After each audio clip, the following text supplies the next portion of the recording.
After separating the different universes, the gigantic universal form of the Lord, Mahā-Viṣṇu, came out of the Causal Ocean, the place of appearance for the first puruṣa-avatāra, entered into each of the separate universes, desiring to lie on the created transcendental water, Garbhodaka. So this is the 10th verse, and of course, Sukadeva Goswami is establishing that the real, shelter, perspective, light, illumination, intelligence, by which we can have a proper relationship with the world and have nothing to fear and nobody to envy, is Srimad Bhagavatam. And now he's describing that it includes 10 categories, and these will be discussed throughout the Bhagavatam. And the first is the creation of the elements from Mahā-Viṣṇu. Then after that, Brahma manipulates those, and he creates the creators of universal affairs, the different planetary lords. And the different planetary lords then take charge of their domains, and the Manus give instructions for how to live here properly. And in the end, the whole thing winds back up into the body of Mahā-Viṣṇu.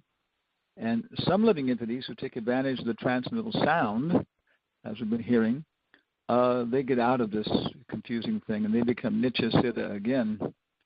And those who don't, well, they get, they go back with their karma and go on hold till the creation of the next universe. So now Fani is coming down to this point of actually describing the details of this process. And through the chapter, through the end of the chapter, we're going to see how the thing is just one sequence after another, how basically the rest of this chapter goes through discussing pretty much sarga, creation of the elements and the Virat root form like that, so on. So next slide, which is number 5. Let's go ahead here. And Prabhupada's purport.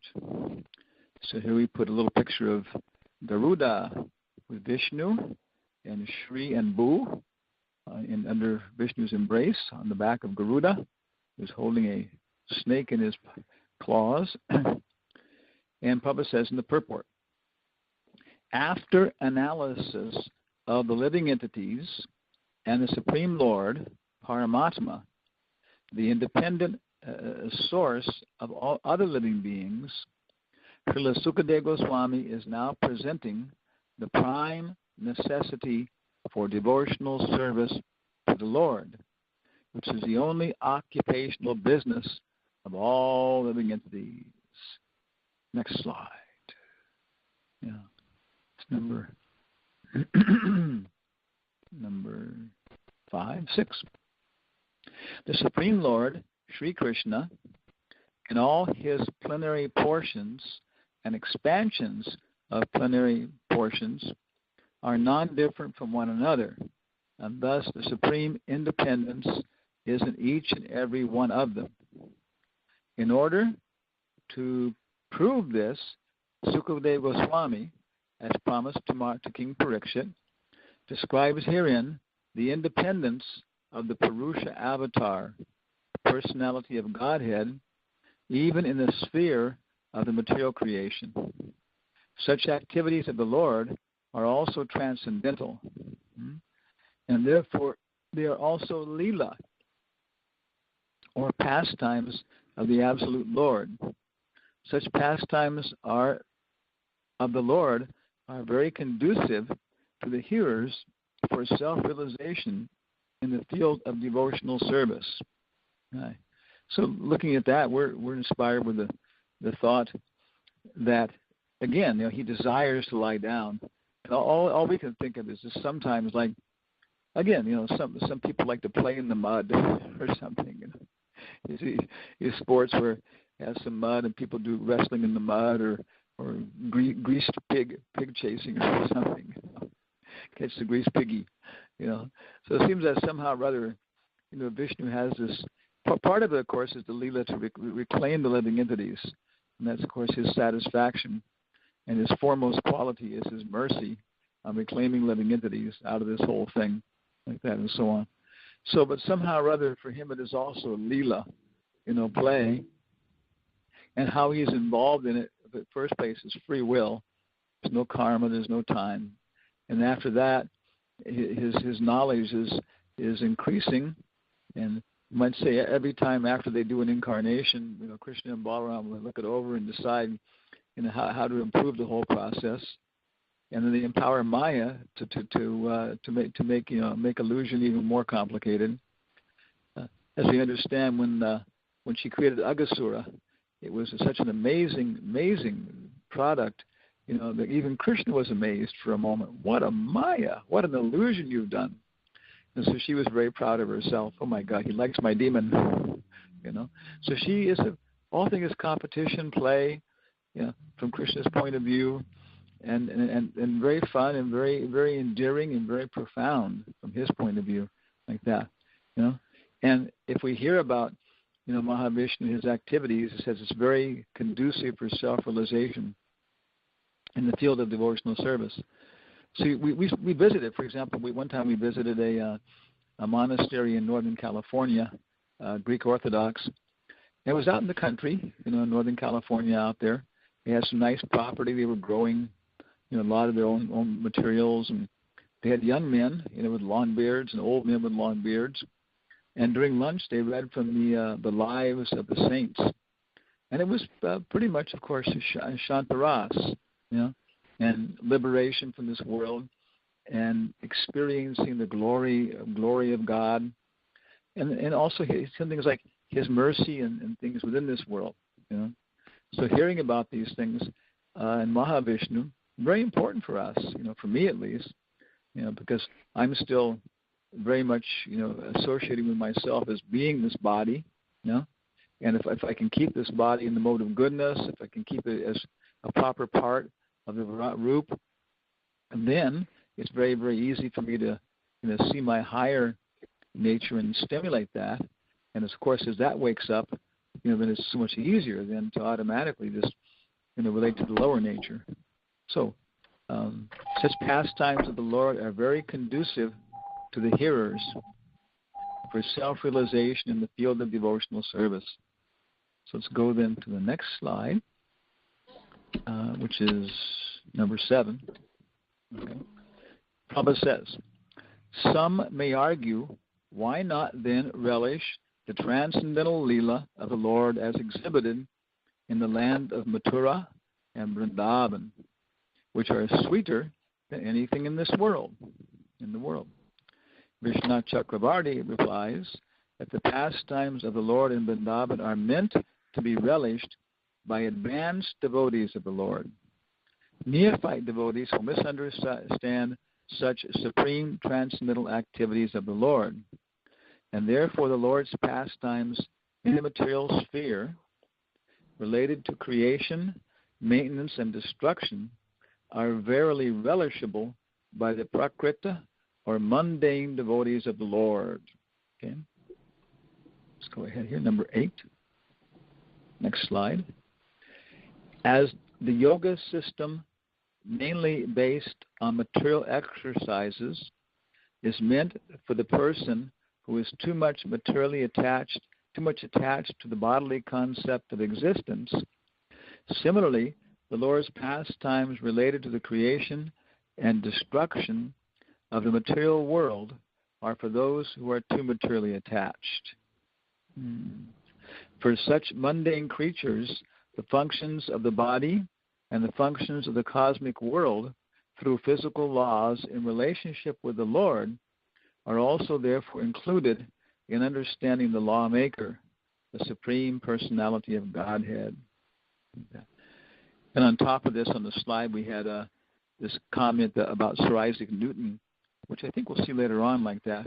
But he had this very, very much, it was in whatever this is maybe the 17th century? 16th or 17th, maybe 17th century, 16th, 17th century.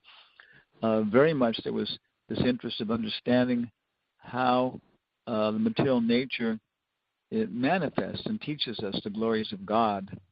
And whatever things were there during the Age of Reason, the Renaissance, they were, many people were working to show how they helped us to appreciate God more. rather than taking us away from him. So let's go on to slide number 9. Okay. Then Prabhupada says, the scientists explain the material functions by so many technological terms of material law, but such blind scientists forget the lawmaker. The Srimad Bhagavatam points out the lawmaker.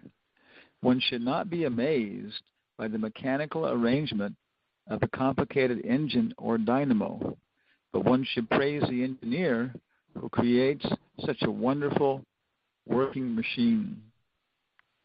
So on the slide, if you can see it, we found this picture of Albert Einstein with his kind of like Sai Baba type haircut. And I think it's Polly. There's somebody right there. And this was, I think, a slide from University of California in Berkeley a long time ago. Einstein was a visiting lecturer. And behind him, you see on the blackboard, there's like 2 parallel blackboards, and each one of those has a blackboard which slides up and down, you know.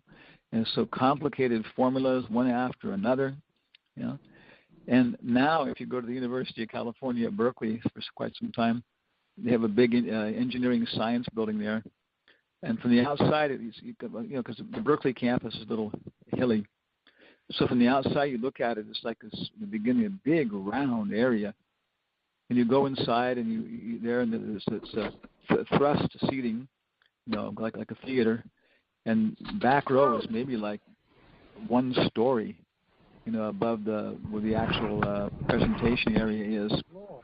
And the presentation area is something like maybe 50 feet wide, the blackboard and the table. And then hanging in space all over the auditorium are different television screens, you know.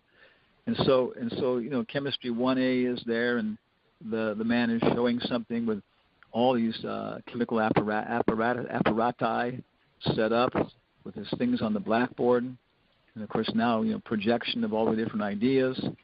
And chemistry 1A finishes off, and all the students trudge out. And then physics 1A starts. And the guy pushes the button up in the control room, and the entire front of the auditorium starts to rotate.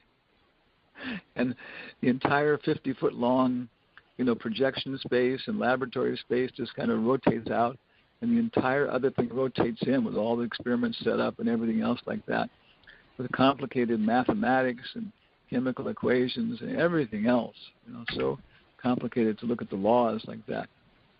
So one says that the scientist explain the material functions by so many technological terms of material law, but such blind scientists forget the lawmaker. Okay, yeah. So I'm going to talk about it a little bit more. Next slide. Then number 10, Prabhupada's purport, he goes on here.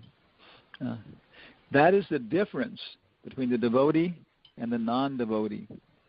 Devotees are always full with praising the Lord who directs the physical laws.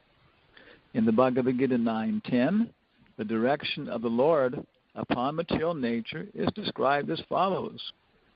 Mayadhyakshena prakriti shuyate sa characharam hetunanena kaunteya jagad vipari vartate. The material nature, full of physical laws, is one of my different energies. Therefore, it is neither independent nor blind. Because I am transcendently all-powerful, simply by my glancing over material nature, the physical laws of nature work so wonderfully.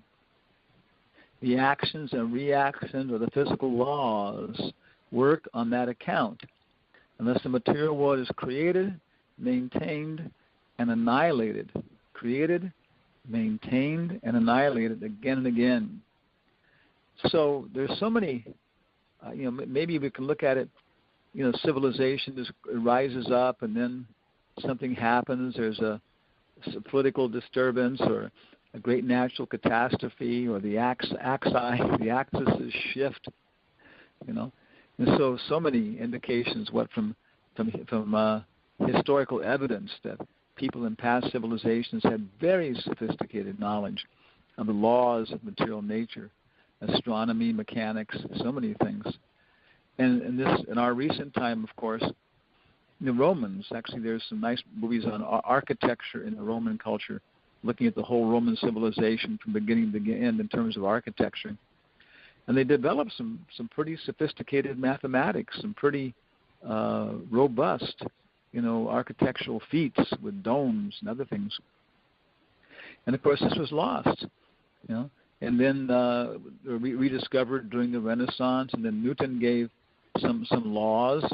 He did some laws which would enable us to describe mechanical forces, optical forces, and then gravity. He discovered certain things. And somebody else discovered, laws regulating the intensity of electricity and different magnetic fields. And then I think it was Maxwell who was able to match up electrical energy with magnetic energy. And so like that, they're discovering different laws, the law of gravity and things like that. But here Krishna is saying that this is his nature.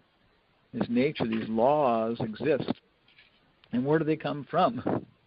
So this is our, more specific endeavor here. We've been trying to work on Carl Jung and his history. And it's very nice because looking into this, Kant in the West was one of the first people who really said, of course back to Plato, other people too, but Kant was really saying that there has to be a subconscious, there has to be a self, behind the adiatmic person who allows us to see this world. For example, he came up with very simple things like causality, that I hit the ball with a croquet mallet, and the ball goes and hits another ball and makes that one move. So just from examining the world externally, there's no indication of that, you might say. But the idea of causality then allows us to look at the world and then put things into a connected relationship, mechanical things. So he at least was coming to that point. And this is what, by just speculation and things like this, trying to understand what's happening behind all these things, you see in the West is such an effort that people are having some experiences, some experiments, some experiences, and then trying to put these together into the philosophy of who we are, what is this world, how it is working, why we're miserable, why people go crazy, which is one of the biggest problems in this world. They go crazy and have wars. They go crazy and, they can't manage their own bowel movements and everything else. Okay, so Krishna is saying that he's the cause of all these laws and rules. Behind them, he's there. Let's go ahead to number 11. Men with a poor fund of knowledge, however, become astonished by studying the physical laws, both within the construction of the individual body and within the cosmic manifestation. Yeah. It's interesting, usually Nitai Gaur Sundardas and myself, we go for a walk every evening, most evenings, and there's a certain route we take, and it takes about 44 minutes, and it's just incredible, because you would think like walking that distance, you might be sometimes 48, sometimes 40, it comes back for almost 44 and a half minutes. So here we have the laws, the laws, the internal laws, And so, his good wife or something, she can look at the clock and see when we go off and see what time she's going to have dinner ready, down to the minute. And then we notice when it gets colder, we walk faster. So it drops down to 2 minutes. So now we can come up with a law. The duration of our walk is equal to 44 minutes minus times the temperature, times some constant divided by the temperature. And as the temperature increases, then you can subtract this other number like that. And even that seems to be a constant depending on how cold we are. So the yogis and so on, they discover these internal laws in the body, and externally also the cosmic manifestation, we find laws of time, especially time, every place else happening.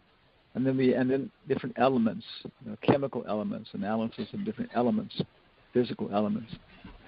Foolishly, they decry the existence of God, taking it for granted that the physical laws are independent, without any metaphysical control. The Bhagavad Gita 9:11 replies to this foolishness in the following words: Avajananti ma muda manusham tanum ashritam param bhavam ajanato mama bhuta maheshwaram. The foolish men, mudha, do not know the personality of Godhead in his eternal form of bliss and knowledge. Okay, next slide, number 12. The foolish man thinks of the transcendental body of the Lord as something like his own, and therefore he cannot think of the unlimited controlling power of the Lord, who is not visible in the acting of the physical laws.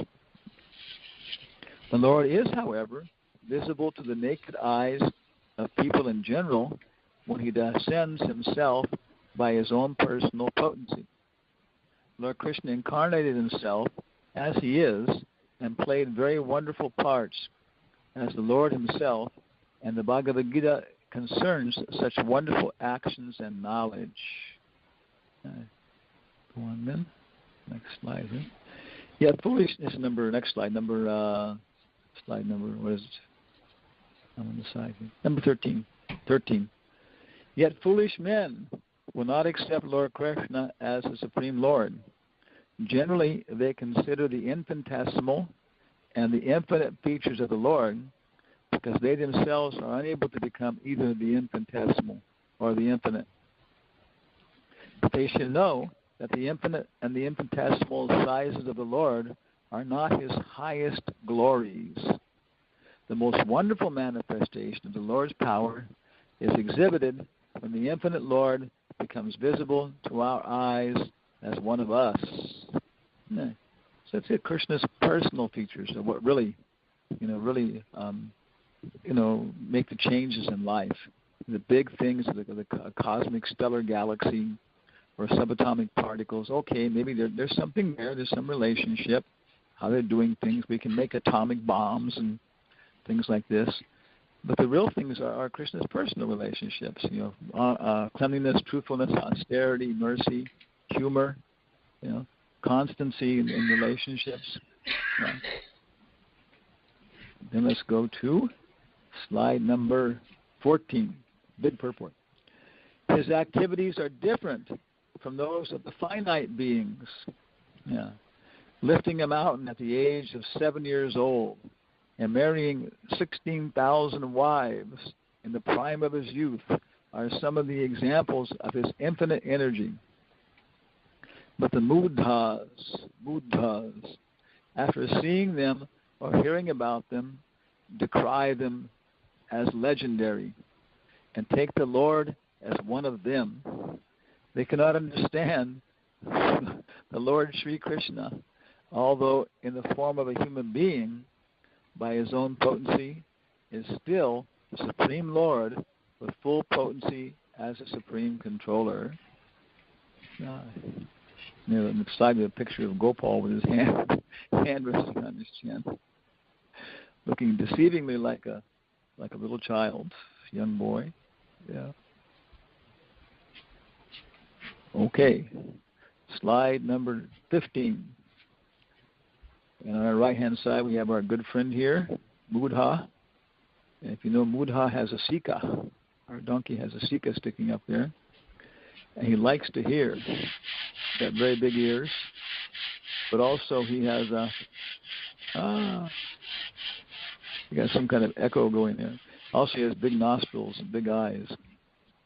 However, when the mudhas give submissive and oral reception to the messages of the Lord, as in the Srimad Bhagavad Gita, the Srimad Bhagavatam, through the channel of disciplic succession, such mudhas become devotees of the Lord by the grace of his pure devotees.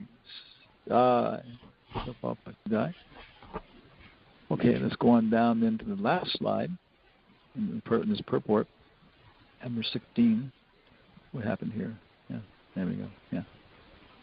My goodness. Hare Krishna. I'm also losing control. There we go.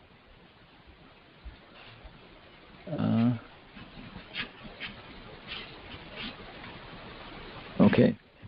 And then number 16, last slide in the purport, Prabhupada says, and for this reason only, either in the Bhagavad Gita or in the Srimad Bhagavatam, the pastimes of the Lord in the material world are delineated for the benefit of those men with a poor fund of knowledge. And so this has kind of been our one of the tasks that Prabhupada very much wanted to do. Was of course the Bhaktivedanta Institute and preaching to the scientists and explaining things, in terms of the world where people live, in terms of ecology and health and stuff like that. Hariji gave such a nice example, of all the ecology principles. And this is something which touches people very much in terms of diet, health, relationships to animals, all within our practical human range of doing things, of taking care of the earth ourselves and cultivating our own food. And then the Virat Rupa explanation, it talks about the elements, and from that you can go to like Gandharva, Veda, music, and give very, very sophisticated explanation of music, sound, and the results it has on one's life. Different kinds of music are good for the morning, different kinds of music are good for different events. And you can go to architecture and how these influence things, how the village should be adjusted, Ayurveda, then how to deal with the different elements in terms of the digestive system. So much very practical, simple knowledge, which is all human scale. And not only is it human scale, but it's village, village scale. All this knowledge is meant to work with a village-based life, where you know everybody, you live in a neighborhood, very, very simple and practical. But of course, modern science has become so impersonal, and Prabhupada says because they can't appreciate that God is a simple person, therefore they try to find the absolute truth in the biggest or the smallest. And so therefore you see all the effort is to go to, particle physics, atomic physics, and look at the different crystals and try and manufacture different metal alloys and understand the properties of those to produce, more dense memories for our telephones and, so many things like that, like very much impersonal, very small or very big, or beyond the range of sense perception. And we start manipulating radio waves and electromagnetic waves, to a large degree. And we build up a world which is basically very inhuman. That's the word. One lady, she was a scientist, and she was giving a presentation about the Gaia hypothesis. And she was saying that her mentor, her real guide in becoming a biologist, was one rather famous biologist. And she said it always struck her that he said that biology is supposed to be the science of life. That's what it means, biology, the science of life. But he said, but nobody kills more living entities than biologists. So it's a very bizarre world. Very not even inhuman, but it's opposed to the life of animals, it's opposed to the life of plants. And the only thing is the conservation of atoms, which concerns them. Other than that, everybody else can be, recycled. So then you go to the next slide, number 17. We tossed a few things in here from our. My God, crash. Yeah. Numbers. Come on, going down there. Okay. Yeah. So we have a picture of Bhakti Swarup Damodar Maharaj. And, of course, he's a sannyas guru, and we were so fortunate to be able to work with him for such a long time. And Prabhupada was inspiring him, other people too, Sadhaputta, Dhutakarma, Rabindra Swarup, other people, they all worked on this project and probably promoted it very much. And I couldn't directly relate to it because I had the same excuse as Rabindra Swarup, that the actual scientific mentality was so dry as far as I was concerned. I started in the hard sciences and changed to biology and changed to psychology and graduated, So, but I felt, okay, Prabhupada wants this science preaching at that time, as his number one preaching program. Okay, I've heard that from many sources. So finally I surrendered. Okay, this is it. And then I began to find, how I could fit into it.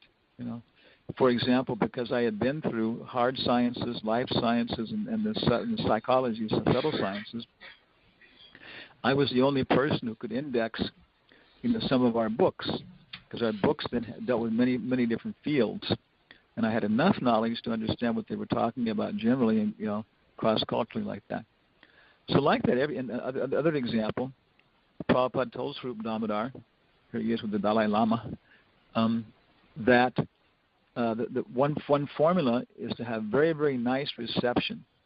Even on the street, you receive people very nicely, you compliment them for their clothes or smile at them or something.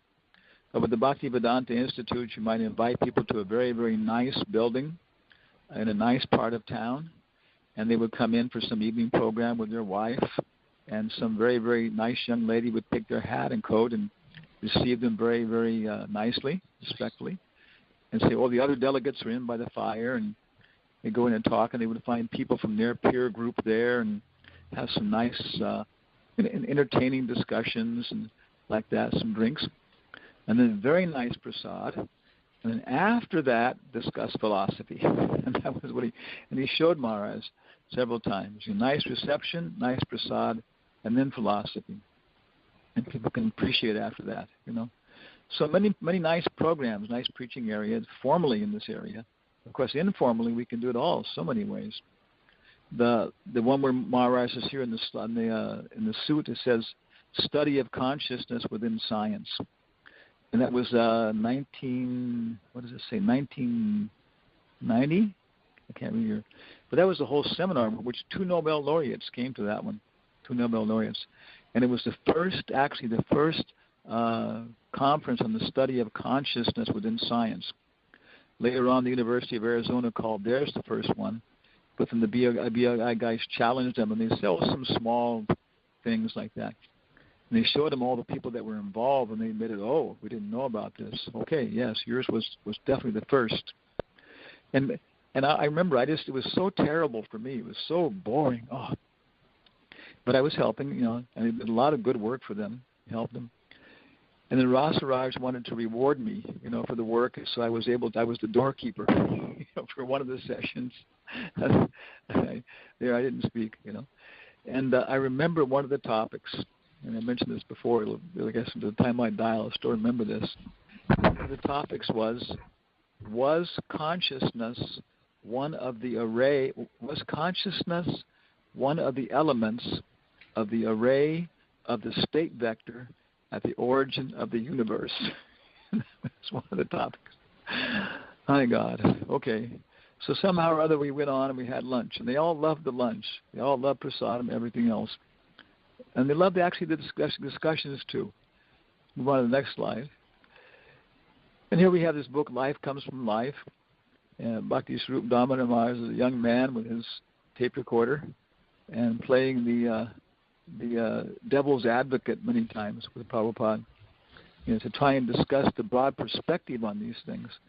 Because once the broad perspective is there in the different sciences, then devotees who are, more technicians, they can take those things and then fill in the technical details, to reach different audiences like that. Physicists, chemists, psychologists. Okay, next slide. Now these are slides from one Gopal Hari, Radhika's brother. He was doing his PhD on science and religion at Oxford. And so he was going to travel in South America with his mother and his father with me. And he asked, what can I do? And so I suggested what you should do is, present a thing about Sir Isaac Newton and the second apple. With the first apple, Isaac Newton discovered gravity. It fell on his head. Aha. The second apple was his theology. And he wrote much more about theology than he did about physical sciences. So in contrast, here we have the Buddha scientists. Carl Sagan says on this slide, the cosmos is all that is, or ever was, or ever will be. Okay. Next slide. Next up we have Richard Dawkins, who's actually the biggest biologist at Oxford and one of the biggest proponents of material science.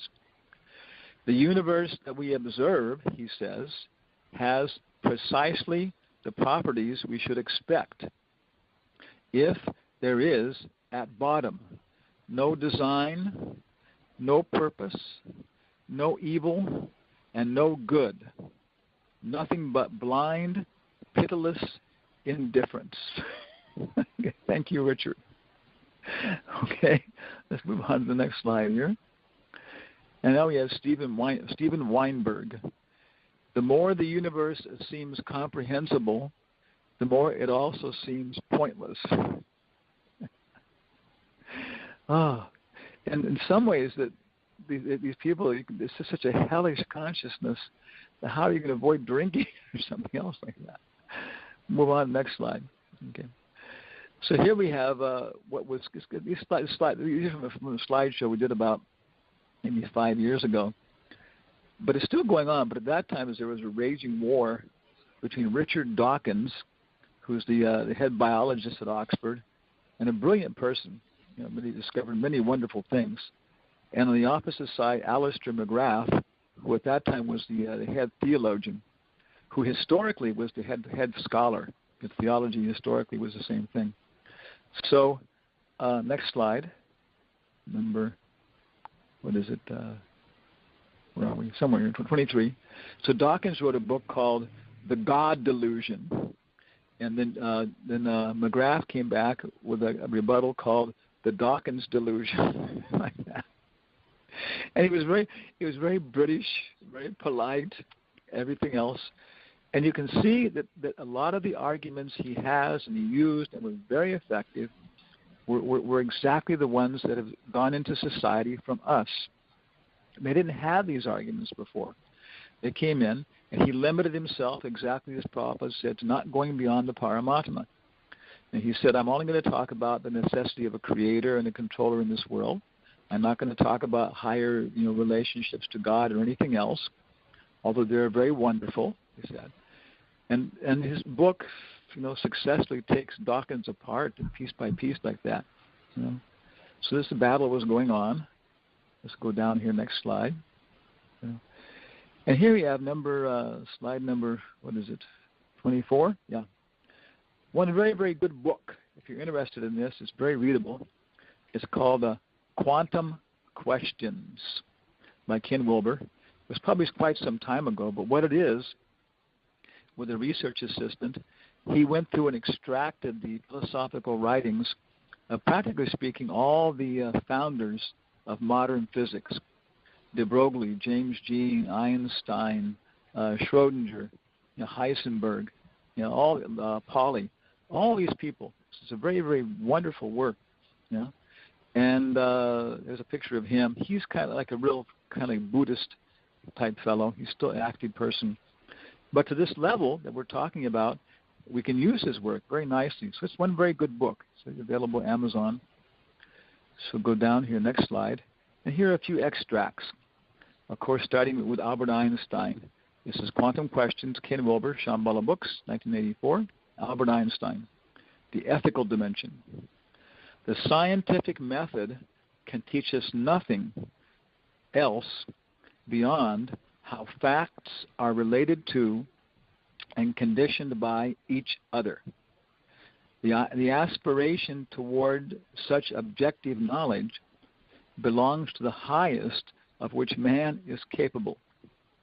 And you will certainly not suspect me, Albert Einstein, of wishing to belittle the achievements and the heroic efforts of man in this sphere. Yet, it is equally clear that knowledge of what is does not open the door directly to knowledge of what should be. Or to summarize Albert Einstein here, science can tell us how things are, but it cannot tell us how they should be. Very, very powerful point. Okay. So that's the ethical dimension. Then Einstein goes on, and we call this intuition and motivation. He goes on to say, this knowledge of objective truth as such is wonderful, but it is so little capable of acting as a guide that it cannot prove even the justification and the value of the aspiration toward that very knowledge of truth. Here we face, therefore, the limits of the purely rational conception of our existence. Heavy, huh? This pulls the basis right out of, puts it in perfect perspective. It's very useful, but it's very limited in the way it's designed. Okay, next slide. And we have Prince Louis de Broglie, Intuition and Motivation again. His picture. He also has an Albert Einstein haircut. Interesting. The great epoch-making discoveries of the history of science. Think, for example, of that of universal gravitation, he says, have been sudden lightning flashes, making us perceive in one single glance a harmony up until then unsuspected. And it is to have from time to time the divine joy of discovering such harmonies that pure science works without sparing its toil or seeking for profit. Yeah. Okay, de Broglie. Let's move next slide here. Who else we got? Yeah, he goes on.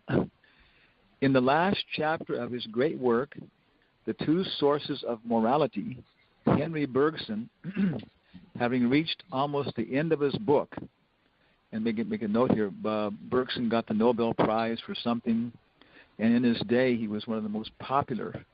His books were going into reprint like anything else like that.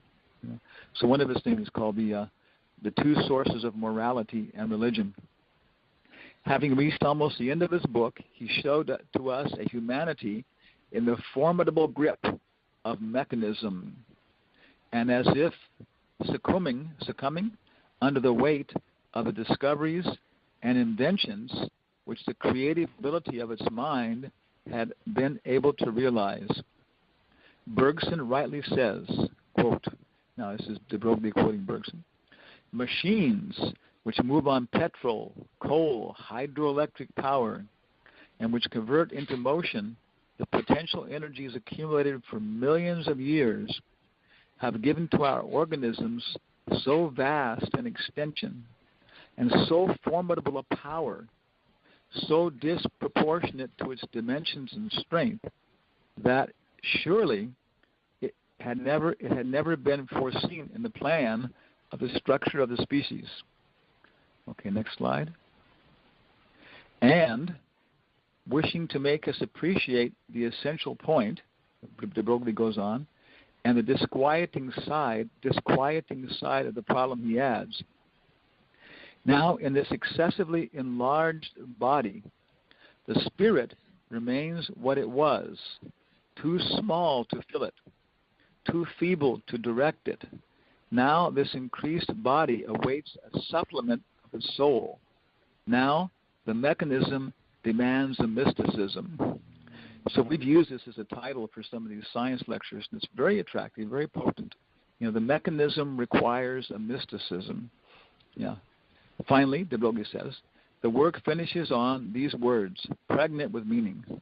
Humanity groans, half crushed under the weight.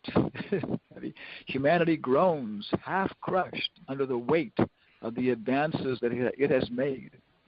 It does not know sufficiently that its future depends on itself. It is for it, above all, to make up its mind if it wishes to continue to live. Wow. Good book. So next one. Let's skip over Karl Planck here. Very nice one. And go ahead to time's running out. to Heisenberg. And Heisenberg was maybe the most rational of all the Nobel laureates. And Pauli, Wolfgang Pauli, so Heisenberg wrote a book called, this is slide number 30. He wrote a book called Wolfgang Pauli's Philosophical Outlook. And he says, from early in his career, Pauli had followed the road of skepticism based on rationalism right to the end. He then tried to trace out those elements of the cognitive process that preceded a rational understanding in depth. So he tried it out. He did the actual Bahunam Jamanam Ante Genamam Prapajante. And he came to the conclusion that behind the rational processes, there had to be other processes which allowed us to continue with those. And he actually was going mad, going nuts. And it came out later that his guru, who helped him go through that, was Carl Jung. Yes. A little bit of a confidential thing because he was in therapy with Jung for, I don't know, maybe 100 hours. And Jung was guiding him in these introspective processes using dreams and that kind of things. And he then began, one point, Jung refused to do analysis with him. And he said, if I tell you, I can tell you what your dreams mean and everything else, but unless you discover it for yourself, you're not going to believe me, you know. And so he said, I'll have one of my students, lady, be your analyst. You write everything down about the dreams, what you think they mean, how the processes work in your mind. And he told her, all I want you to do, and she was terrified. This guy's a Nobel laureate. I'm just starting my whole process. He said, what you have to do is just listen. And if you don't understand something, ask him to explain it. And every now and again, just indicate by saying yes, that you're following like that, you know. And so he said Pauli picked up very quickly on what he was doing. He was such an intelligent person. Having a woman listen, he said obviously created this whole feeling of humanity in him and everything else. And allowing him to do the work himself, with her just kind of guiding and making a little bit of advice, allowed him to go through the work himself and not feeling like somebody's forcing me or guiding me. So that's how he gradually came to this point that, yes, there is like a substrate of consciousness behind the external world. And many times that's all you can get these people to understand. Okay, now we'll finish off with our last two slides here. Sir Arthur Eddington. Einstein said somebody said, Professor Einstein, I've heard that there are only 3 people in the world who can understand your philosophy of relativity, your theory of relativity. And Einstein is supposed to have said, what is myself, Eddington, and who's the third? So he was very close associate in many ways of Einstein, and also in his own right, also very published and respected scientist, ahead of his department. So he was a very strong theological person. So he says, from Quantum Questions, what is the truth about ourselves? What is the truth about ourselves? Various answers suggest themselves. We are a bit of stellar matter gone wrong. We are a bit of stellar matter gone wrong. We are physical machinery, puppets that strut and talk and laugh and die as the hand of time pulls the strings from behind. But there is one inescapable answer. We are that which asks the question. Whatever else there may be in our natures, responsibility towards truth is one of its attributes. This side of our nature is aloof from the scrutiny of the physicists. I do not think it is sufficiently covered by admitting a mental aspect of our being. It has to do with conscience rather than consciousness. So very, very good metaphysical perspective on this point again. And almost the same as Einstein, you know. That there's something behind this all, atato brahma jignasa. After we go through all these things, bahunam jamananante, and then we discover that we have this serious potential to know the big questions, and That's an undeniable aspect of our nature. And so then we have to go ahead and do it. It's there. Where does it come from? And our last slide for today, next one, to Arthur Eddington, slide number 32. He says, the materialist who is convinced that all phenomena arise from electrons and quanta and the like, controlled by mathematical formula, must presumably hold the belief that his wife is a rather elaborate differential equation. Okay, but he is probably tactful enough not to obtrude this opinion in domestic life. If this kind of scientific dissection is felt to be inadequate and irrelevant in ordinary personal relationships, it is surely out of place in the most personal relationship of all, of that of the human soul through the divine spirit. So this book is a very, very nice book and very interesting. And of course, I've extracted out some stuff. There are other quotes from Eddington. Eddington has some very wonderful things like that. But in general, yes, there's a lot of resources, and it's increasing. Devotees are doing more and more work, more and more research work. Other people also, basically inspired by Prabhupada in many ways. You know, the preaching is going out, and people take different attitudes because it's going out. And scientific preaching then begins to start, you know, developing this whole perspective that the scientists themselves are changing. They're changing, you know, in many ways. But then now it's kind of what I would say what's needed now is that the theologically inclined people, the Christians in our area, or the Muslims in other areas, they need to have good inspiration to find the limits and the resources available in their traditions. And so Radhika is heading off for a Christian Vaishnava dialogue, which is being organized in India. But we have something to offer, and this thing is how to get there and show them we're not trying to destroy science. We're not trying to destroy Christianity or Islam. We're appreciating them maybe more than you are and trying to direct you to the resources that you have and how these can all fit in nicely. And then, yes, do science, but do it with this perspective to show people the glories of God and convince them to chant their rounds. Okay. So Prabhupada ki jai. Hare Krishna Maha Mantra ki jai. Any questions, comments, complaints? Any scientists out there want to chop me up? Okay, a little devil's advocate. You made, okay. Well, no, it's just really further discussion.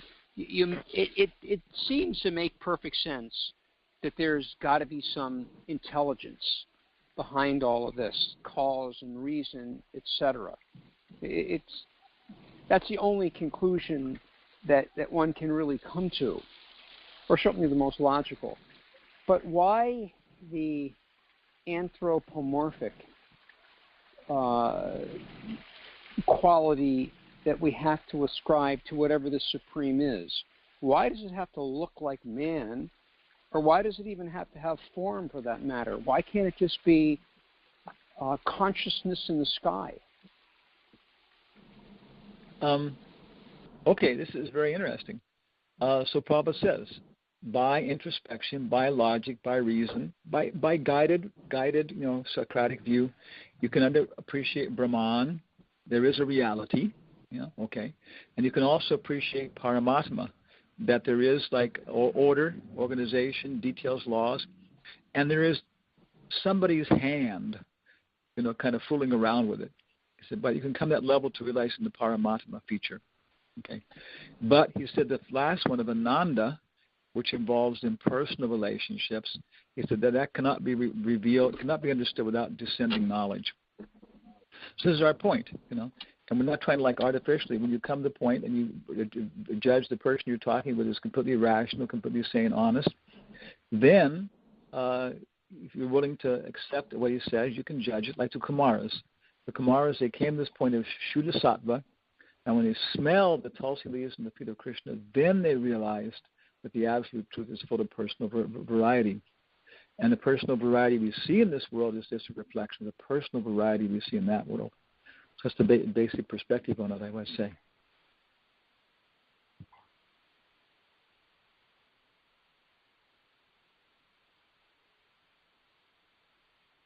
Haribol. Hare Krishna. Hare Krishna. We are here, Maharaj, just maybe Narahari. Yeah. Yeah. Okay. Dandavats, Maharaj. Oh, same to you. So, I found one part of the purport very interesting. The way Prabhupada translated Mahā-Viṣṇu. The material nature, full of physical laws, is one of my different energies. Therefore, it is neither independent nor blind. So, he's directing the wanderings, and also there's some, matter. The material world is not false. We don't subscribe to that, because the material energy is coming from Krishna. And although matter itself is dead, per se, it's animated, not only by the jivas, but there's this direction, these laws, and it's very interesting. So then, are we to understand that the personality of Maya Devi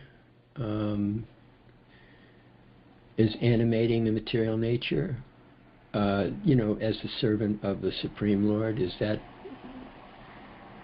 fair? She's applying the physical. We'll see is that's the whole thing. Is now in this canto, there'll be some description of how it works. Then again, Maitreya will explain it to Vidura, how it works, and then Kapila will explain to his mother how it works. And I think that's pretty much after that. When we go ahead to the fifth canto again, there's also Virat Rupa again, the forest of material enjoyment. But that level, it starts to become more, much more. The different aspects are covered different times. So in the beginning, the elements will be described in this sense: sound, touch, taste, form, and it's describing that in the beginning there's pradhan, which is the non-manifested form, just like a piece of cloth, But when you cut that and do everything else and put your hand into it, okay, then a puppet comes out and has form, it talks, plays, this kind of stuff. So that's the Paramatma. Kapila says that he expands himself, he enters into the material world as Garbhodaka, who's the Paramatma of the universe. Just like this body has one soul, which makes it alive. So Garbhodaka is what gives life to the universe. And then Kshirodaka is what gives life to every individual manifestation like that. And so Kapila says to his mother, externally, people who are oriented externally and only can see externally with ego, they see me as time. But those who look internally, they see me as the Paramatma. So the external Paramatma time is the external manifestation of the Paramatma. So as we have a relationship with time, that's our relationship with the Paramatma. If you've got time to kill, then your Paramatma relationship, not very pleasant for him. It's the same way that other people then have different Shiva. Brahma has the potency to create. Vishnu, as a Paramatma, maintains everything, and then Shiva has the potency to destroy it. And of course, Durga is his consort, his Shakti. So she pretty much, they're pretty much related to it on that level of destruction. But, Shiva is also described as being partly with the Paramatma manifestation like that. But that's my understanding. She's mostly working with Shiva, and mostly the point of view of destroying demons and other things, in the end, the final destruction altogether. Okay. Nice. Bhagavad Gita, it said that Srimad Bhagavatam is the postgraduate Bhagavad Gita. It seems like for beginners, neophytes, as it's mentioned in the purport, it's probably more, because it's so broadly accepted, both by the impersonalists and the personalists. Just like the verse that's quoted here in Mahā-Viṣṇu, that it's a nice way to introduce someone to the how the material nature is, there's intelligence and there's some direction and there's some laws connected with that. Whereas you get into Bhagavatam and you get into this purport or the description of the creation, and unless someone has, just as Viṣṇu is saying, we shouldn't rush to the Vrindavan pastimes, you won't understand a prakrita unless you have a foundation, But the prakrita bhaktas, the devotees that are not very advanced, they're still very much entangled here, they can appreciate the creation pastimes. But even they are a little more along than someone who has no conception of the Vedas, no understanding of anything. So it seems like the lead would be Bhagavad Gita, and then the imagery of the Mahā-Viṣṇu to Garbhodaka Viṣṇu to Kshirodaksha Viṣṇu, all this, that wouldn't be something that somebody that just stone cold knew would, totally sign off on. That it's just exotic, Whereas in principle, the Bhagavad Gita, Krishna's talking in principle. He's a controller. And everything's being controlled or directed.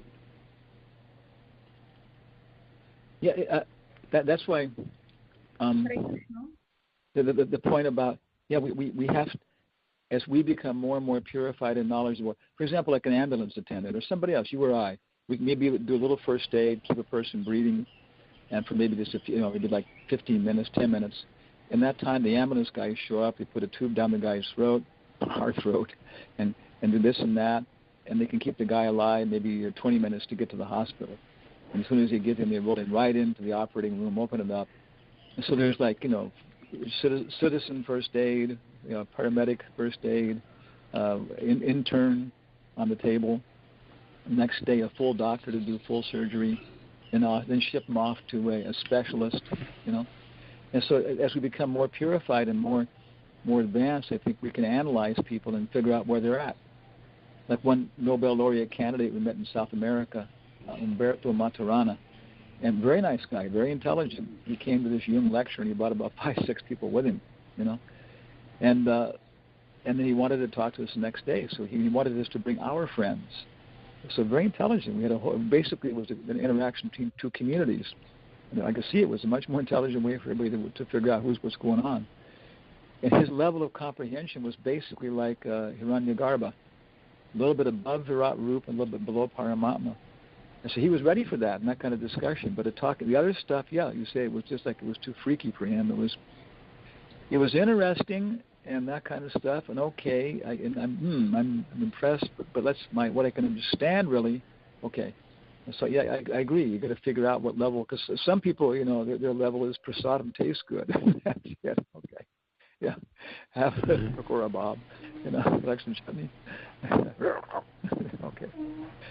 But other people are on different levels, and so that's the whole thing. As we become more expert, we can diagnose them, and then understand what kind of discussion what they need, to advance. Mataji or something you said? Yeah, I have one doubt. Actually, why the laws?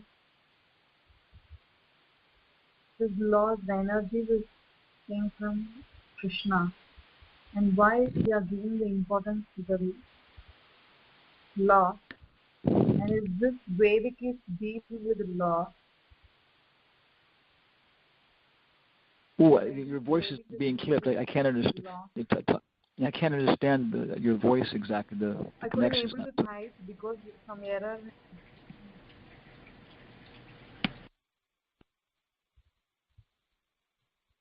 Ah, okay. So the devotee's typing? I'm not online here.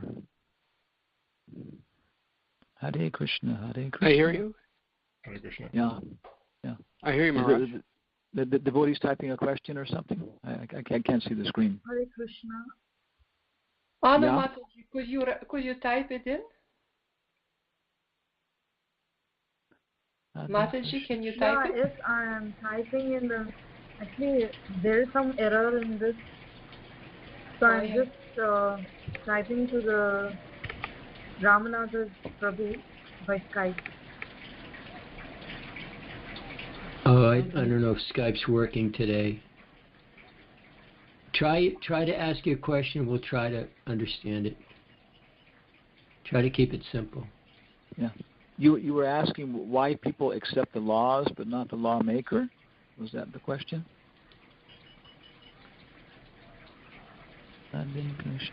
Yes. That's it? That's it. Yeah, yes. Okay. Well, because for there's this one, Pidai Nandamars made this one joke. They say that I won't name the religion, but it's one recent religion or something, and it says that these people are looking for God, but they hope they don't find Him. Yeah. So it's very interesting to look for God. It's fun. You read different scriptures and this and that. One Jewish scholar here, he told us that very, very prominent amongst all Jewish traditions is the idea that, yes, God is a person, but He's so great that we can never catch up with Him. And so we can see His footprints, but we're never going to get any closer than that, so on.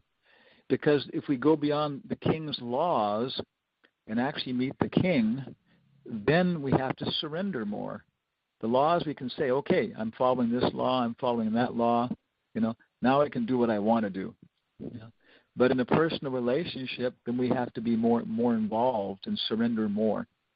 So that's why, there are different reasons. Some people, they had a very, very bad taste of God as a person, being presented in a bad way, and that's what Einstein didn't like. But other people, they don't want to. Impersonalists, because accepting the laws allows them to manipulate the material nature and get what they want to get. And then for God as a person, they have to surrender more. But actually, when we do that, of course, then we also become more of people. When we surrender to Krishna more, our personal qualities come out more. Is okay? Yeah, Hare Krishna, thanks. Okay. So maybe it's 11:20. Maybe we should stop here. 11:20 here. And, thank you, Maharaj. You go on with your morning program, and I hope everybody, you can kick on the material scientist with a boot. Shubhdamanars made that point that whenever Prabhupada said that, there was always laughter. It says, quote, laughter. That Prabhupada never intended this to preach like that. But to animate the troops, he said, kick on their face with a boot.